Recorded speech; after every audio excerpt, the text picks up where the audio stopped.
If you're a girl in your 20s, listen up. The partner you're with now might be the man you share DNA with and be the father of your child, so choose wisely. Dating casually is not that casual if you're spending your limited and most fertile years with a man that you do not have plans to stay with. The jobs and experiences you have now will give you the knowledge and skills to shape your future career, so choose your opportunities wisely. Get in shape now because it only gets harder to develop muscle mass as you get older. It's easier to maintain your figure than to grow muscle in your 30s and 40s. You might not want marriage and kids now when you're 22, but you should still save up and prepare for it in case you want these things later on. One day you'll turn 30 and you might suddenly want to have kids, but the money for that won't suddenly appear. Those who fail to plan to fail. Let's talk about it. This video is for you if you're entering your 20s, you're in your 20s, and you don't want to waste your 20s. Today, I'm going to talk about how not to waste your 20s as a 20-something myself. This is a video more for women, but if you're a man, it wouldn't hurt to stick around. Maybe this video will give you some insight for planning with your partner or your future partner. So what is my credibility on this topic other than having lived through 70% of my 20s firsthand along with my 20-something friends?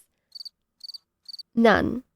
But a few years ago, I read a book called The Defining Decade by Meg Jay, and she's a clinical psychologist specializing in adult development. So take it from her, not from me, okay? But this book changed my entire outlook on life because unlike what so many people say, and you're not gonna like this, but yes, you absolutely can waste your 20s and it will have consequences on the rest of your life. So today I'm gonna share it with you and we're gonna talk about the three main things that I got out of this book: work, love, and the timeline of our lives, which are critical in your 20s and probably the biggest things that will affect the trajectory of your life. So in the same way that primary school sets you up for high school, which sets you up for college, your experiences in your 20s sets you up for opportunities in your 30s and then your 40s. So let's talk about work in your 20s. I don't think anyone really expects a 20-something to have it all together. Like whenever I pitch a 40-something-year-old client my business or services, a lot of them wouldn't take me too seriously or they'll assume that I'm too inexperienced, which is fair enough. Because contrary to what everyone thinks that we should have it all together, being in your 20s means that you're actually a novice and you're brand new at being an adult and doing adult things. You're probably not going to be an expert at anything, and a lot of things are still new to you. In adult world, you were born yesterday. So the book emphasizes prioritizing something called identity capital in your 20s over salary or the amount of money you make. Identity capital, defined by Meg Jay, is the collection of skills, experiences, and personal attributes that an individual accumulates over time, or in other words, their personal brand. Basically, building your personal value and assets. For example, if you worked in a big corporate company, you might accumulate a lot of skills and knowledge about working in a corporate setting, how to communicate and collaborate with other people professionally. You might become very knowledgeable in that particular industry, all of which gives you the skills that are transferable to any other corporate job or other jobs in that industry. And I feel like this is usually overlooked. Like people would rather choose a job with a prestigious title or with a handsome paycheck over one that offers growth, connections, and a rich experience, which I totally understand. Like money is important, but I think your 20s should be the time that you really experiment and take some risks while you can. Like now is the best time to try things because if you fail, you can try again. This is the time in your life when you have the most independence, time, and freedom. Like, if you're trying and failing in your 40s, it definitely won't be so hee hee ha ha anymore when you have kids depending on you and have less risk tolerance and more responsibility. If I fail now, I just gotta stay with my parents and not eat out. But if I have kids, the kids need to eat and I'll have more expenses and responsibilities, less resources and time to try new business ventures or change jobs. Like, don't get me wrong, money is great and it's also really important, but I guess my point is more like to always make sure that whatever you're doing, you're also growing. Pay attention to your surroundings and always look for ways to learn something new, like new facts, new skills, new connections, and stay in a growth mindset even if you're staying within the same job. Because a lot of people will stay in the same job and not really pay attention and they'll become like stagnant and never challenge themselves to grow. People are always worried to try something new and be in the wrong career path, but I don't think there's ever really a wrong career path because all the things I've ever tried and failed at gave me the most valuable learning experiences. Or like I would try new things because I wouldn't know what career path I want to take. And if I fail, like that's just telling me, oh, this is not the one. This is definitely something I don't want to do, which is still really valuable because I've tried it and now I know it's a definite no for me. But I also learned so much, like just from being in that setting. Like for example, in nursing school, I learned about health and healthcare system. In serving jobs, I learned hospitality, customer service skills, how to manage and run a local business, managing and training employees. In e-commerce, I learned how to build a website, ClickFunnels, marketing, building a system. In Turo, which is Airbnb for cars, I learned about asset management, liabilities, insurance. Doing content, I learned about entertainment, filming, acting, video editing. And now on YouTube, I'm writing scripts, developing my writing skills, speaking skills, and a whole bunch of other skills and things. Like these are now skills that I have to carry on with me for the rest of my life, and no one can take that away from me. Like I did so many things, and while other people might think that because I gave up on so many things that it was a failure, but I actually feel more empowered and confident in myself because now I'm that much more knowledgeable. And because I have all these extra skills, I feel like I have more audacity to try even more things. And I have this rich toolbox of knowledge and skills to carry on with me in the future. Personally, I think the worst thing you can do is actually stay in a career that doesn't lead to any growth or development. Like if you just take a little risk and expand your horizons, try a few things, that could prevent a lot of what ifs down the line. But more on that later. Another thing that's really overlooked career-wise is networking. And I'm only realizing this more recently. Like for a while, I was, I'm not gonna lie, a little bit stuck up. I thought, oh, like I can't find friends because I can't relate to anyone. Because I've been an entrepreneur and a content creator for such a long time, and I don't really meet many others who do the same thing as me because we're all kind of just like at home doing our own thing. And sometimes I do meet others, but then we won't have the same interests. Like I am so passionate about self-development or having conversations about future plans, but I don't really meet other people who, you know, check all of these boxes. For a long time, I would see other people with like really big and really strong friend groups throughout the years that they hang out with all the time. And I was so jealous. Like I always wish that I had something like that. And although that is an amazing thing to have because, you know, that's a really strong support group that you have, but what people don't really pay attention to is something the book calls the strength of weak ties, which is your acquaintances, your distant friends, friends of friends, things like that, who have a lot more potential to change your life than your forever friend group does. And this is because your close friend groups are normally people you have a lot in common with. You know, this goes back to what I was saying before about wanting someone who's a lot like me. People like people who are like them. And it's easier to get along with people who understand you and are similar to you. But the problem is, people who are like you will probably run in the same circles, have the same connections and beliefs as you. You won't reach the massive untapped connections, knowledge, and outlook that are available in the world from your small and limited gathered network. And I don't really know what I was envisioning when I said I wanted friends. I guess I wanted like a close friend group who are also entrepreneurs and go-getters and risk takers like I am. But now I'm really appreciating all my friends and all the types of different jobs that they do. Like it's kind of cool to have a dentist friend, a car friend, a PR friend, you know, like friends in all types of fields. I feel like I always have a person to turn to when I need guidance for something, and that's actually like super cool. So I have like a hygienist friend who's just like so knowledgeable, and I can always hit her up for any like dental questions or like,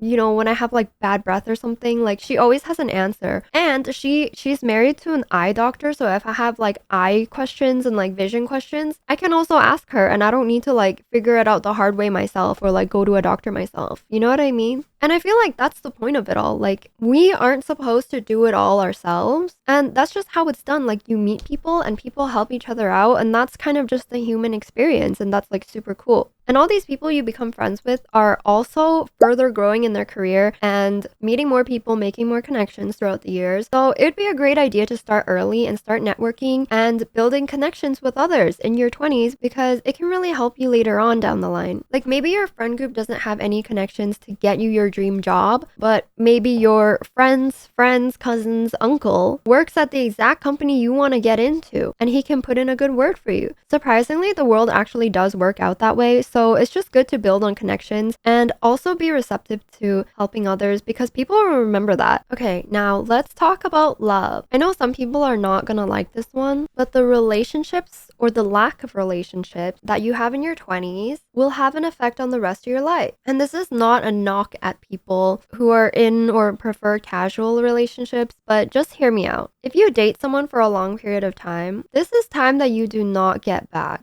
If you are settling for someone and dating them just as a placeholder, let's say for like 3 years, this is 30% of your 20s that you are not going to get back. And I would argue that your 20s is probably the most sensitive time to be dating and choosing the right partner, especially if you want to have kids and want to be married. You have to think about these things before it's too late or it's too close. If you wanted to be married at 30, you should probably think about it throughout your 20s and even discuss it with your partner ahead of time so you're on the same page, and not 3 months before you turn 30, because like that would be a big bomb to drop on someone, and those who fail to plan to fail. And if you guys don't know me, hi, my name is Barry, and I made this channel to have a lot of discussions that nobody really talks about. Those are the conversations that really count. So if you're enjoying this video so far, make sure to leave me a like and click subscribe so we can stay connected. Choose the right partner. Choose carefully. Okay? Alright, girlies. We need to get it together. Do not enter a relationship with someone who is just There are a lot of people who will date someone who they think will just be a placeholder, or they date but they don't want anything too serious, and it usually just ends up being a waste of time. And I say this because like getting into the relationship is really chill, it's really easy, but breakups are never easy. Like no matter how casual the relationship is, breakups are not easy for anyone, okay? It usually drags on longer than it should because of this. Like you end up putting it off again and again. Let me reiterate, this is time that you do not get back. And another thing I always see, which I talk about more in depth in my last video here, that I always see people who prioritize what a man can provide financially when it comes to a long-term partner instead of this man's character traits. What type of person he is, if his values align with yours, how he deals with conflict and stress. Like finances is one thing, but whether or not you can stand this man, whether he loves and respects you and your family is another, okay? Marriage is not between two people, but between two families. And if you have kids, you're also starting your own family. So for the sake of your future children, you need to make sure you choose their father wisely. And like, I've seen way too many of my girlfriends who stay with a man because of his wealth or status or career that they think is impressive to other people. But behind closed doors, like, I love you girls and I absolutely cannot stand it, okay? When I see a super kind and super pretty girl dating a man who doesn't understand how lucky he is, that God blessed him with a literal angel of a girlfriend, and he's a man-child, or is avoiding responsibility's final boss, where he does and says the most heinous things, likes half-naked girls' pictures on Instagram, talks shit about their girlfriend to their friends and to other girls, all because they have a little disposable income. And I'm sorry, like that was a little specific, but these are legit scenarios that my girlfriends that I know and love are personally going through, and I just hate to see it, okay? But I also get it. Like, you've been with him for a long time, you love him. Like, yeah, like, of course, you wouldn't be here in the first place if you didn't love him. But girl, I know it's not always as simple as just leaving, especially if you like the lifestyle he provides. You don't know how to go about suddenly uprooting your life and getting used to a completely different lifestyle and starting all over again. Or you might feel embarrassed to others for having a failed relationship. Like, I understand all these things, but they're just not a good enough reason to stay, because you're just thinking about right now and not the next 60 years of your life. So like, those were kind of crazy scenarios, but the same rules apply for a normal so-so relationship as well, where you're simply just not very happy because maybe your future goals don't line up, your expectations aren't being met, or your lifestyle or schedules don't work. But if this man truly wants to make things work, you can always work together to make the adjustments to meet both of your needs. If they're unwilling, maybe they're not that serious about it, like they're not as committed to this relationship as you are. So if this is the case, like you really have to stop and just look at your situation objectively, like without emotions attached. Ask yourself if you're okay with staying and taking time away from yourself that you could have spent looking for someone who does meet all of your needs, who does make adjustments for you, who does have the same goals as you. Or ask yourself, if you had a daughter and she was in your situation, dating someone who she didn't really like that much, and she's approaching her 30s, marrying age, what decision would you want her to make? Because unfortunately, we do not have unlimited time. And as you get older, the pool of available good men who you might be compatible with is also smaller. Like all the good men will be married. So your 20s is a time to be very, very intentional, okay? Get clear on your finances and your timeline so you can prepare ahead of time before shit hits the fan and these major life changes get here, okay? If you can even be a little prepared for it, that can make a huge difference. Also, in this book, she states that couples that are happier and have a higher success rate are those that are very intentional and thoughtful with their planning, of course, but also have a higher level of commitment to their relationship, which is not surprising, but I feel it's often overlooked. Like, I've also experienced this myself when my partner, just like many others, and even myself sometimes feel that, oh, like we're too young to talk about these, big old serious adult topic like marriage, mortgages, saving for investments, or retirement. Like, why am I talking about retirement, grandpa things when I'm in my 20s?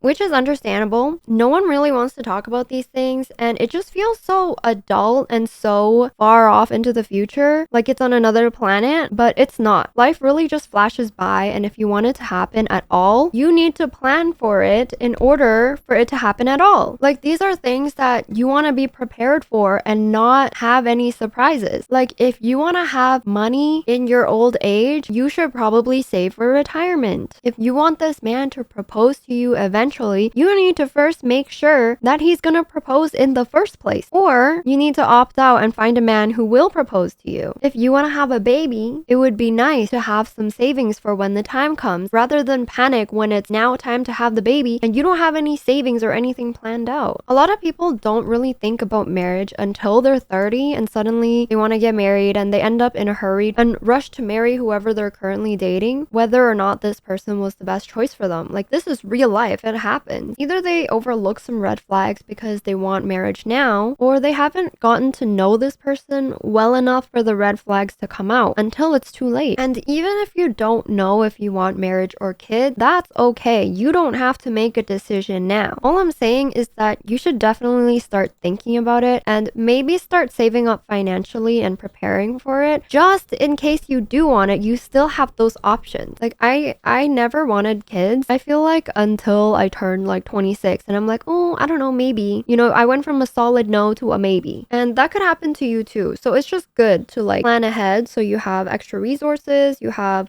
just some preparation ahead of time. Okay, so to piggyback off of this, I want to talk about the last thing, which is actually two things. First is, I don't know if you've seen this meme, but it's basically, oh, my frontal lobe has finally developed. Or kind of, people are just saying, I'm now conscious and a little bit smarter. And second is, of course, our biological clock or our timeline. Okay, so let's talk about the brain. Just some fun facts that will hopefully motivate you to challenge yourself in your 20s and prioritize growth, as I mentioned when we were talking about work. So we're gonna get a little scientific here. When babies are born, their brains kind of have a growth spurt. So they go from goo goo gaga-ing to learning 10,000 words when they're a toddler, which is really amazing. And then the brain gradually continues to grow until adulthood. So let's talk about it a little bit. I don't know if you've heard that women typically become mature at an earlier age compared to men who are the same age as them. And that's because women's frontal lobe tends to develop at an earlier age. The frontal lobe develops from age 20 to 30. So you can kind of imagine it like brain puberty. Yo, last minute till you hit the big 2-5. How you feeling? Man, I don't even know. This whole time thing is just happening so fast. I don't even know. 3, 2, 1. Hey, happy birthday. Hey, so how you feel for You ask how I feel intrinsically. Now that can be a complex question. I feel recombobulated. Like you have a growth spurt, which is super cool because it's a great opportunity to unsmooth your brain. You have a smooth brain. No ridges or lumps or valleys or bumps.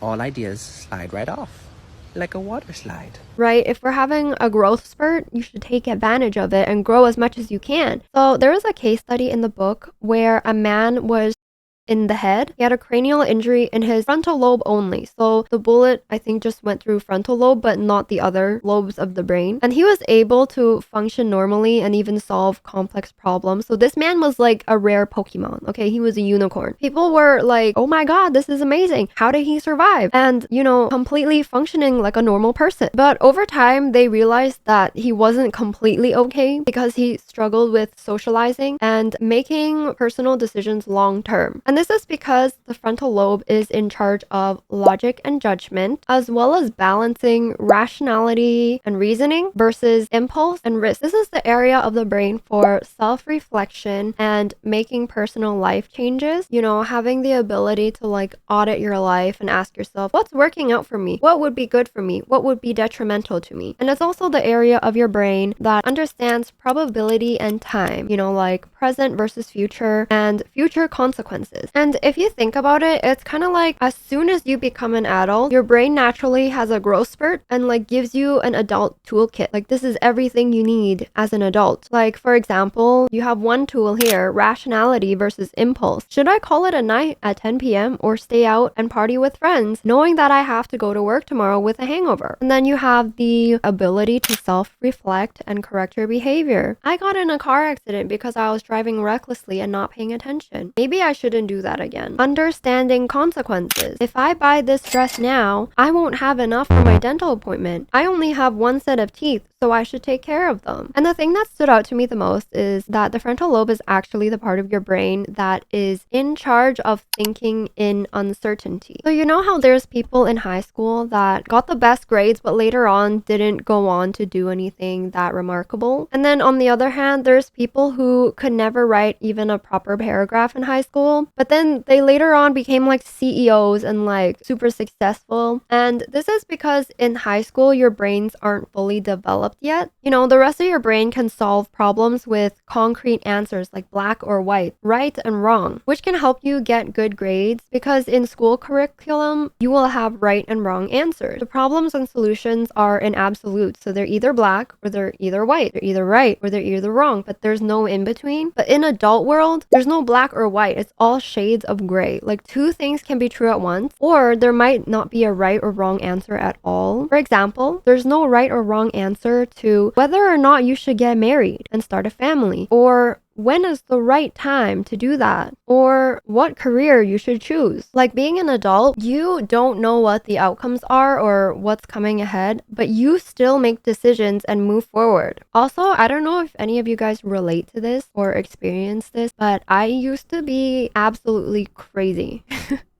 Like crazy emotional, and the smallest things would set me off. Like I would be so dramatic and emotionally charged over everything. Like if my boyfriend closed his door a little louder than normal by accident, I'd be like, why do you hate me? Why are you mad at me? But then I suddenly chilled out, you know. It's not that serious. Cool as a cucumber. Because my frontal lobe kicked in and I started to become a little more rational, okay? And understanding that emotions are not factual and they are not reality. They're real, I feel them, but they are not reality. You know, you can feel a type of way without it being the absolute truth. Or like, sometimes I would think someone hates me and that's why they're being mean to me. But then I grew up and realized that they're just like a miserable person and them being awful to me wasn't personal. They're just awful to everyone. And that's fine. Like that's you. It ain't got nothing to do with me, you know? I just gotta do me and focus on me. So yeah, like you get a free toolkit upgrade in your 20s. It's up to you to enrich it as much as possible by experimenting and experiencing as much as you can. You can determine your life potential right now with how you live your life and with the decisions you make every day. Okay, last thing we're gonna talk about today is the biological clock. This time, it's not about your brain, but everything else. So as women, although this is a very hard pill to swallow and a very uncomfortable fact, unfortunately, we do have a biological clock in terms of fertility. As we age past 30, we have fewer eggs and our chances for successfully getting pregnant decrease and become more difficult. Like my girlfriends in their 30s who decide they want to have babies, like they don't just like magically get pregnant like, you know, people do in their teens and their 20s. They actually have to like plan their ovulation cycles and like be very strategic on when they're trying to conceive. We hear a lot about celebrities and success stories of later births in people's 40s, you know, with the advancement of technology, science, medicine. But what we don't really hear much about are all the 30 and 40 somethings that weren't so lucky to get pregnant despite trying and going to huge lengths, like visiting a ton of doctors, eating whatever diet they're told, trying every method that they can think of, and spending tons of money on IVF. We don't hear much about people who are childless, not by choice, but because of the circumstances they were in or their lack of preparation in the window of their most fertile years. Unfortunately, this is something you don't really get a do-over for, so it'd be best to put some thought into this ahead of time if you can. You might be young now and not know if you want kids or not, or you might decide that you don't want kids at all, which is fine, but like I said, in case you want to change your mind later, you want to have that option still available. And having extra savings could never hurt anyone, because if you do change your mind later on, like it is a huge life-changing event to have kids, right? It demands a lot of time, a lot of energy, and finances.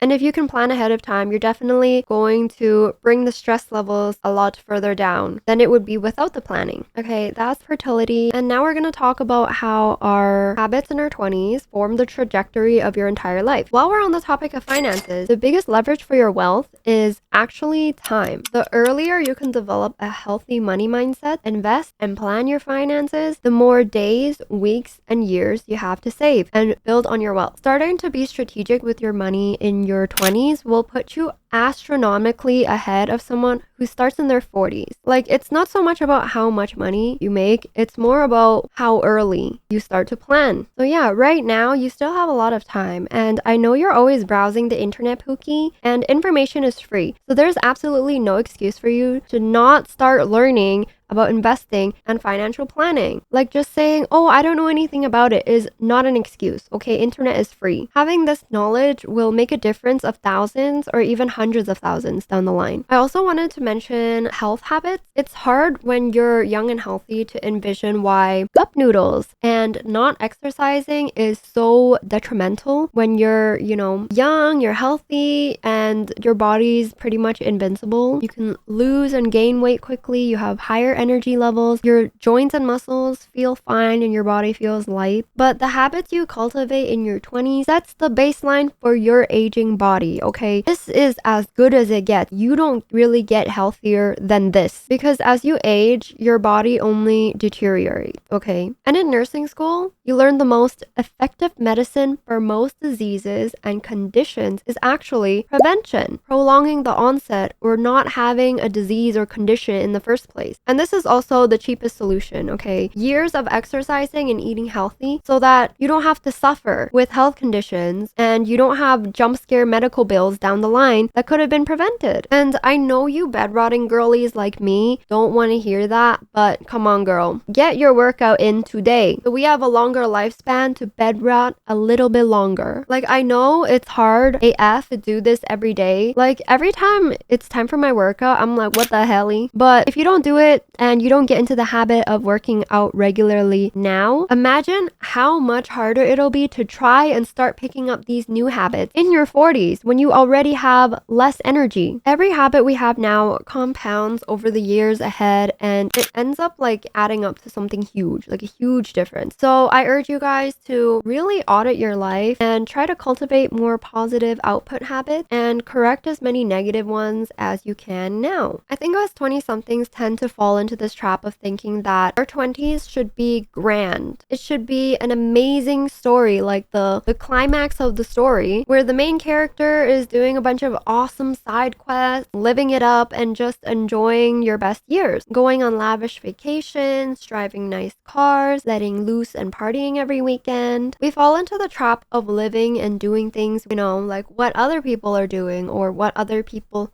think we should be doing. You end up using your precious time doing these things that don't really matter in the long run. Like, I'm pretty sure when you're 90 years old and looking back on your life, you probably won't think, oh, I wish I spent more time partying and getting drunk. So yeah, most of this video is like stuff I got from this book. I highly recommend it if you would like to explore more on this topic. So, like I said, Meg is a psychologist, and in this book, she actually tells a lot of stories of her, like, therapy clients, their lives, their story, their struggles, and revelations. And she also talks about how she has a lot of 30 and 40-something clients who reflect back and feel like they wasted their 20s doing all these like things that don't matter. Vacations, buying luxury shiny stuff, partying all the time, that don't really matter in the long run. Like time wasted partying that never amounted to anything when you could have learned a new language or committed more time into fitness. Blowing your savings on faraway vacations for the experience and the memories, although they ended up not being that life-changing or memorable. And the money could have gone towards your savings or retirement instead. Or,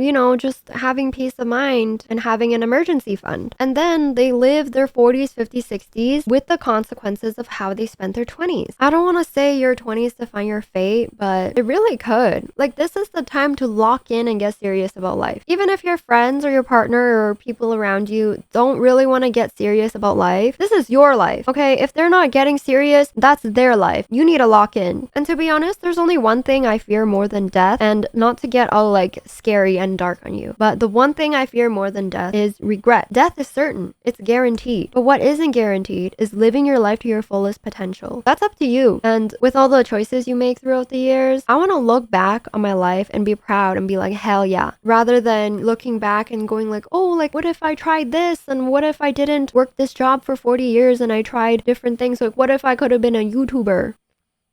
Don't wait for tomorrow, do it now. So that's everything I have for you today. Thank you guys so much for watching and listening to me yap. I hope you guys found this helpful or insightful or entertaining. This book literally changed my brain chemistry, okay? And I feel like it really accelerated my personal growth. So yeah, I just wanted to share it with you guys because I always wish I had a big sister or mentor or a friend in my life who would tell me these difficult topics. Like no matter how serious it is, no matter how icky of a topic it is to bring up, like it's so necessary. And I hope you guys enjoyed our little chat together today, and remember to like and subscribe so I can see you again, and leave me a comment. I'd love to hear any thoughts you guys have on this topic. But yeah, take care and I'll see you guys in the next one. Bye.